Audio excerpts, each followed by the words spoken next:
That may be the greatest catch I've ever seen in my life. Okay, let's go through. Let's talk about some of these sell high running backs. I'm going to be honest here.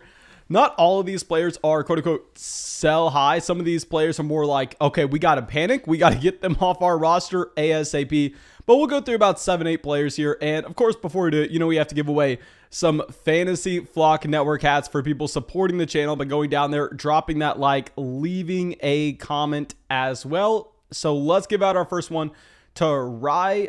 I don't know how to say this name, whatever. It says, this bye week hit me hard, but somehow I did it. Thanks to Brady and Mike Evans. I'm 6-1 now. Love your vids, Mason, by the way. No, thank you so much for supporting the channel. I'll be very happy to get you out a Fantasy Flock Network hat. Just get me that address ASAP. And then Nico coming out says, I'm a Niners fan. Can you make a video teaching Jimmy Garoppolo how to play football? Honestly, I don't want to. I want Trey Lance coming in ASAP so we get some of that elite rushing upside looking like Jalen Hurts. But nonetheless, if you win that Fantasy Vlog Network hat, just send me that email ASAP with your physical address so I can get that to you. And yeah, I think that should be it. Oh, we got one more thing. Go check out Patreon. You can find our rest of season rankings updated over there. You can find our updated dynasty rankings. You can get into a league with me next year, or if you want to get into a dynasty league with us this offseason, you can also get a podcast breaking down your own team. You also support this channel, get into a group chat with us. There's so much over there on Patreon for y'all to check out. And I think that should be it. Let's go through and let's dive into some of these running backs. And our first player that we're going to talk about, I actually had him on a few sell high videos earlier this season. He's been on buy low. He's been on sell high. We've talked about him a ton. Let's go over to Clyde EdwardsHelaire. And let's kind of go through the roller coaster of the season that we've had with Clyde EdwardsHelaire, so I can be completely transparent with everybody in that with Clyde EdwardsHelaire after week 1, after week 2, and this was a running back that everybody was panicking on.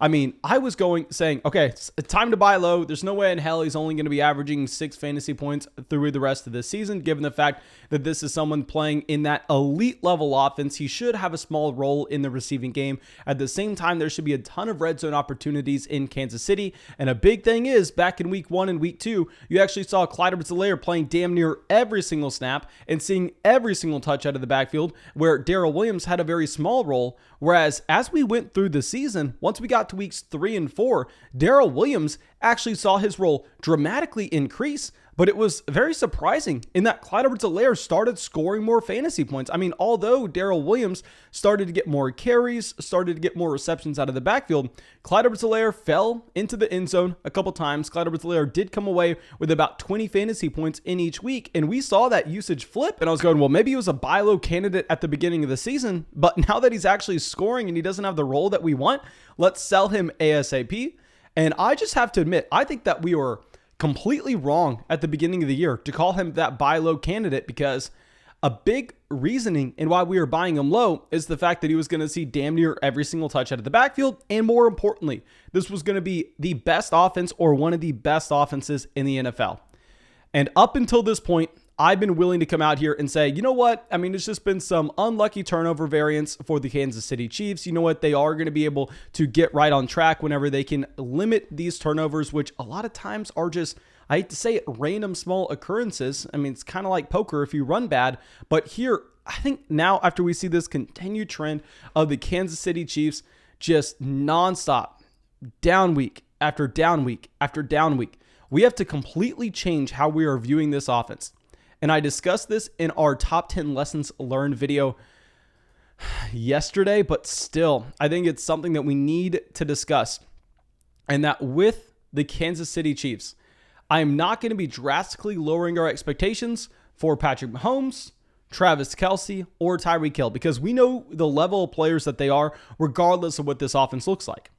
But with those running backs like Darrell Williams, with those running backs like Clyde EdwardsHelaire, the majority of their fantasy value, rather than coming from the talent themselves, is actually coming from the situation that you have in Kansas City, and that this offense is able to effectively move the ball down the field and score points at a high rate and hopefully sustain leads where they can run the ball effectively in the second half. Very similar to what you saw against Washington back 2 weeks ago, where, I mean, you had Darrell Williams coming out and crushing. I mean, a week that you would kind of want for Clyde EdwardsHelaire if you would be healthy, where you had 21 carries, 62 rushing yards, and 2 rushing touchdowns. Then some usage in the receiving game, getting 3 receptions, 27 receiving yards out of the backfield is just fine for our running backs. But if we are not going to get that many weeks looking like this for the Kansas City Chiefs, we need to be very worried about what we will have with Clyde EdwardsHelaire, because if he comes back to a situation where he is not that every down workhorse, which, I mean, he probably won't be, knowing that he's going to work his way back from an injury in a few weeks. And at the same time, I mean, Darrell Williams was getting some usage in this offense before Clyde EdwardsHelaire went down. I just don't want a committee running back at this point in this offense. So going back to what you were saying at the beginning of the video, with Clyde EdwardsHelaire, he's not a technical sell high running back. It's more so sell for whatever we can get, because if you're going to be trying to project from here, I think that we should be pretty damn worried. If I pull up my rest of season rankings as of now, keep in mind by the time this video is out, these rest of season rankings will be up to date on Patreon, but as of now, I'm recording this on the morning of October 25th, so I'm going to be spending the rest of the day going through and updating these rankings. But my initial thoughts on where we're going to be moving Clyde EdwardsHelaire down to is right now we actually have him at running back 26. I'm probably going to be moving him down to like running back 28. I mean, he's going to be a running back 3 for us. He's already a running back 3. A lot of trades that we've been seeing in the live streams, people are kind of treating him as if he's a mid running back 2 at this point. And at one point, I was optimistic that he could be a low end running back 1. But if this offense is going to continue to trend in this direction, if he's going to split this backfield with Darrell Williams when he comes back, which I think there are clear signs that he may, I think we just need to sell right now for almost whatever we can get. And now let's go to our next running back, someone that I have listed as a sell high candidate in probably every video this entire season, but we're going to continue to say it. We're going to go over to James Conner here, and my God, this, I promise you, there's no way in hell this keeps up with James Conner. Now, keep in mind, I ranked him as a high-end running back 2 this week, just saying, oh, well, the Houston Texans, we know that with James Conner, he can easily go out there and he can see the red zone role that you would need for him to come away with that touchdown. And with James Conner, we know that he is that boom or bust level running back. Now, one thing that does not show up automatically in the box score, because if you go check out the box score with James Conner, you're going to be very excited with what you see over the past 5 weeks, really. I mean, over the past 5 weeks with James Conner, you've had 6 rushing touchdowns. And clearly in Arizona, I mean, there are going to be a ton of trips to the red zone. And clearly James Conner is the goal line running back for the Arizona Cardinals. Now, one thing that I want to discuss is Kyler Murray. And in this season, he actually has not had a rushing touchdown over the past 4 weeks, which I promise you, this is not going to maintain. If we go back to what we had with Kyler Murray in 2020, which Kyler Murray, not expecting him to be a completely different quarterback at this point, Kyler Murray had 11 rushing touchdowns in 2020 alone. This will be someone that is going to begin to vulture those rushing touchdowns away from James Conner. And without those rushing touchdowns, if you remove them from James Conner, I mean, in week 7, if he does not score the touchdown, he walks away with 6 fantasy points. In week 5, if he does not score the touchdown, he walks away with 4 fantasy points. In week 4, if he does not score those 2 touchdowns, he walks away with 8 fantasy points. Same thing in week 3. Touchdowns aren't there. He's dropping 6 fantasy points. This is someone that is 100% reliant on this touchdown volume so far. And the reason that you can kind of see this playing out in this fashion is if you're looking at the snaps for the running backs, keep in mind, this was a great game flow for James Conner, not Chase Edmonds, given the fact that with James Conner, they were leading the majority of the game. You don't need the pass-catching running back in Chase Edmonds on the field. However, Chase Edmonds actually sees 49 snaps compared to James Conner's 21. Chase Edmonds runs 25 routes out of this backfield compared to James Conner's 6. Chase Edmonds sees 15 carries out of this backfield compared to James Conner's 10. I could never be more confident in any call in my entire life than saying James Conner is a screaming sell high candidate. I mean, if something were to occur to Chase Edmonds, then yeah, James Conner becomes a running back 1 in fantasy. But like, I'm viewing him very much in the same light as someone like Tony Pollard right now. I think they're almost the same exact running back. This touchdown volume, this touchdown efficiency is not sustainable through the rest of the season. Please, for the love of God, go sell James Conner. And one running back that I have to fight back on with people who, for whatever reason, have tried to convince themselves that this will be an option that is viable going forward.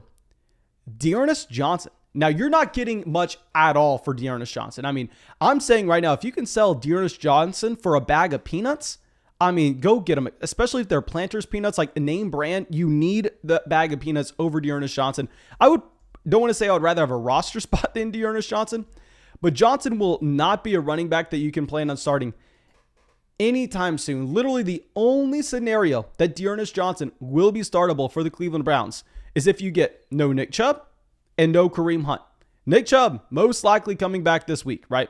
And then if you're looking at D'Ernest Johnson, he just crushed. He had over 150 yards against the Denver Broncos. He had 22 rush attempts. He had 2 receptions at the same time. This is leading a lot of people to think that D'Ernest Johnson all of a sudden is some very talented running back. Whereas if you know anything about the game of football, you can clearly see that running back is the most replaceable position on the field. We know that so much is dictated with that running back production, not by the running back themselves, rather the offensive line and the offensive environment that they're playing.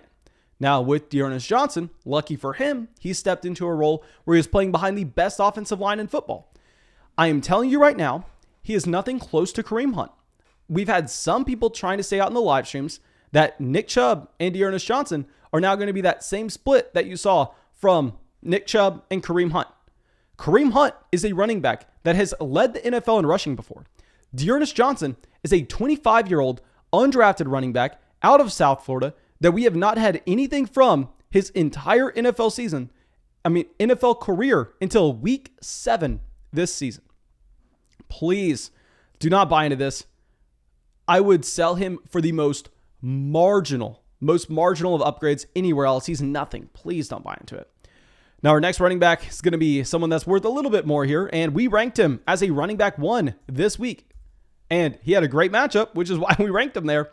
Damien Harris. Now, the case of Damien Harris, if you're looking at any of the opportunity metrics from this past week, whether you're looking at snaps, touches between Damien Harris and a few of the other running backs here, I mean, it's going to be very deceiving, where Damien Harris only played 35 out of 76 snaps, but keep in mind, this game was just so out of hand. I mean, what was the final score on this game? Yeah, the Patriots winning 54-13. Now, I'm not going to be taking a lot away from the snaps out of this backfield, but what I will be taking away is the fact that Damien Harris had his very usual opportunity in New England, and nothing has changed here. Damien Harris had his usual 12 rushing attempts and 2 receptions. Now, the only difference is he went up against the New York Jets. I mean, we saw this back in week 2 against the Jets, where Damien Harris did come away with 16 rushing attempts, 62 rushing yards, and a rushing touchdown, where this week, I mean, it's even better than that. And Damien Harris has scored 4 rushing touchdowns over the past 3 weeks so far. But Damien Harris, even though he has been fantastic with his rushing touchdown rate so far this season, he is still a low-end running back 2, high-end running back 3 on the year. And that's because he has no usage at all in the receiving game. This is someone through 7 weeks so far. He has had 11 targets. He's averaging a target and a half as a receiving running back. You would assume that maybe this would have gone up with no James White. But one thing that we can take out of this is that Brandon Bolden, he has 100% just replaced that James White role 1 for 1. I mean, this is a running back in his own right that, I mean, you're essentially just looking like a very limited upside play, maybe an interesting depth piece, but more so he's just a vulture to take away all value from Damien Harris to potentially be a high-end running back 2 in fantasy.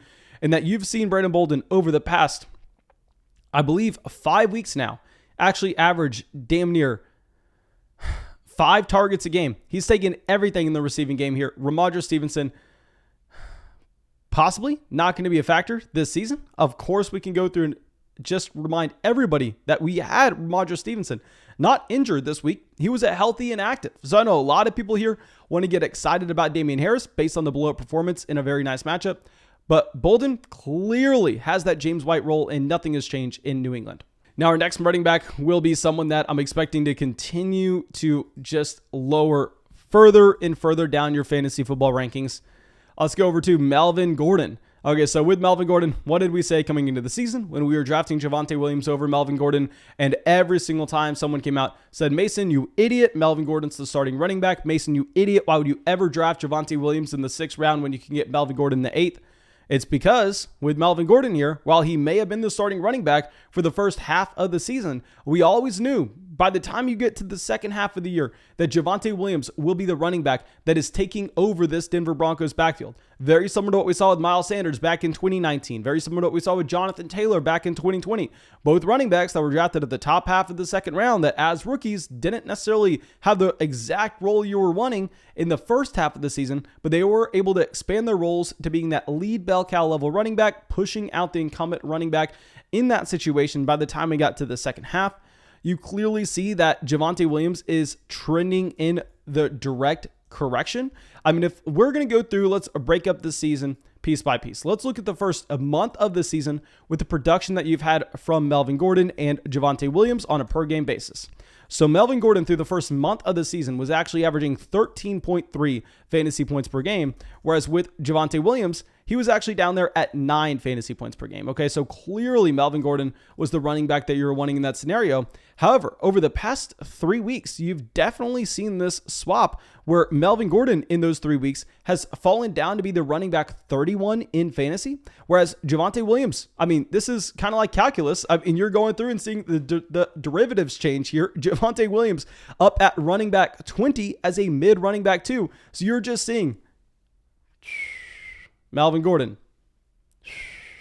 Javonte Williams. I think that's all the analysis that we have to give. I mean, with Javonte Williams, you're seeing the role in the receiving game definitely expand, where if you're going to go through, if you're looking at his receptions so far this season as a game log, you get 1, 1, 3, 3, 3, 3, 6. I mean, clearly Javonte Williams taking over as this bell cow running back, only 21 years old. I mean, I think you should give him a little bit of time. And I'm also pretty excited about this Denver Broncos offense as a side note with Jerry Jeudy coming back in. But I think Melvin Gordon, definitely someone you need to be trying to sell now before it's too late. Now, our next running back that we're going to be talking about here, I want to put a massive asterisk on this, okay? Please, hear me out. James Robinson. Now, with Robinson, hear me out on this. We are not selling for just anything because James Robinson has been fantastic over the past month. Over the past month, you've had James Robinson with damn near 20 fantasy points every single week. So I want to put a massive asterisk on this, saying James Robinson is a running back 1 at this point, right? So if we are looking to sell James Robinson, we are not selling James Robinson for David Montgomery. You are not selling James Robinson for Antonio Gibson. Of course you're not doing that. But if we could make a pivot over from James Robinson and say get to a running back like, I don't know, Darrell Henderson, I think that would be a fantastic play. And that if you're looking at James Robinson, while he has been absurd, this is a running back that, I mean, drops 20 points against the Bengals in week 4, 21 points against the Titans in week 5, and 20 points against the Dolphins in week 6. What we can also acknowledge is those are pretty good matchups for James Robinson. Now, going forward, over the next month, it looks like it's going to get a lot more difficult in his schedule, where he will have the Seattle Seahawks. Not too worried about the Seahawks defense themselves. What I'm more so worried about is the Seahawks just drives down the overall score in the game based on the fact that they are really looking to slow the game down. And then they have the Bills in week 9, not a great spot for James Robinson. The Colts in week 10, the Niners in week 11. I mean, those are mediocre matchups, but the point remains that you really don't have any good matchups for James Robinson over the next month. So if we could pivot over to someone like Darrell Henderson, I think that would make a lot of sense. And if you're looking at the workload between James Robinson and Darrell Henderson, they look almost identical when they are both healthy with the amount of carries that they are getting on a per game basis, as well as the usage in the receiving game. Now, the main difference between these two running backs is in the case of Darrell Henderson, this is a running back playing in one of the most productive offenses in the entire NFL in Los Angeles. And in the case of James Robinson, this is a running back that you may be able to easily make an argument is a more talented option than Darrell Henderson. But at the end of the day, what did we just talk about with Diontae Johnson? We talked about the fact that running back production so much is dictated by opportunity and offensive environment, offensive line play, and quarterback efficiency. So while here, maybe make an argument that James Robinson is a more talented running back than Darrell Henderson, But if we're looking at every other outside factor pointing to the fact that they have the same opportunity, Carlos Hyde, Sony Michel, when they are both healthy, I know Sony Michel has looked like he's had some pop weeks so far this season, but the game log doesn't tell at all. And that Darrell Henderson has been in and out a few of those games every single time that Henderson is 100% good to go. This is a running back that's out there every single time. The opportunity is essentially the same. Carlos Hyde, Sony Michel stealing the same amount of work. Yet the difference is the offensive line. Let's give it to the Rams. The quarterback play, let's give it to the Rams. The red zone opportunities, let's give it to the Rams. I think we want to be betting here, especially if you look at the schedule. They get the Texans this week, the Titans the week after. I mean, I really prefer what we are going to have with Darrell Henderson with his matchups going forward as well. So James Robinson, we are going to be looking to put him on the block based on his upcoming schedule. Now, we're not selling for just anything. We're looking for a running back one price tag in return because clearly he is that running back one. But if we can get that elite price tag, I think it's definitely going to be worth it. Now, thank you. I really hope that you enjoyed this video. Please go down there, drop a like, leave a comment telling me how stupid I am. Subscribe to the channel if you have not done so already. And make sure you go over there, check out Patreon where we have our rest of season rankings or dynasty rankings. Get in a dynasty league with me. I mean, even though this wasn't a dynasty video, go support the channel. I mean, get in our group chat, get a podcast broken down of your team. There's so much over there on Patreon. And yeah, that's all I got for y'all. Thank you so much for supporting and have a great day.